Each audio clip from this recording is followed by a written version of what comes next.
Изграден со пари од граѓаните, кампот Треска своевремено бил вистинска атракција. Но што го очекува наскоро? Крај или урбанизација? Наместо кампови, овде ќе никнат хотели, куќи, трговски центри.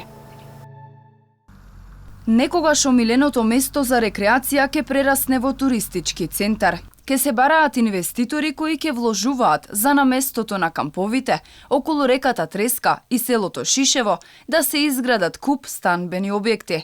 Езерото Треска ќе добие нов лик. За тоа да го постигне општина Сарај, која веќе неколку години стопанисува со кампот, камперите се принудени да се иселат, а им остануваат уште 20 дена од ултиматумот. Собствениците на приколките гневни од одлуката на локалните власти. Немојкни полека почнаа да се дислоцираат.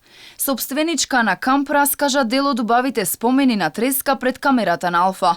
Вели дека е неприфатливо властите да го одземаат она за кое секое семејство во Скопје издвојувало пари за да се изгради. Се сеќавам мала мене мајка ми ме носеше, мала ме носеше мајка ми. Со неа дојдов тука и немам зборови со кои можам да ви ги опишам. Чувствата, поготоа што тогаш ја бев млада, се ми беше мене убаво, толку многу капачи имаше, природата е незаменлива, ова богатство не се срушува тек така едноставно.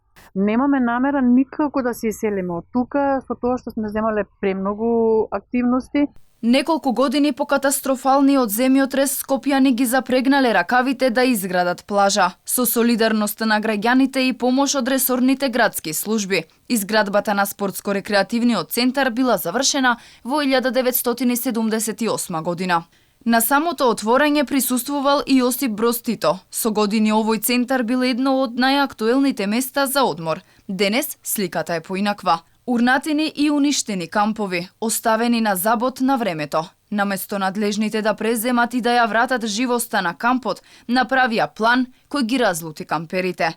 Градоначалникот на општина Сарај не губеше време и веќе го презентираше урбанистичкиот план, кој предвидува изградба на различни објекти, за кои инвеститорите ќе треба да дадат повеќе од 200 милиони евра.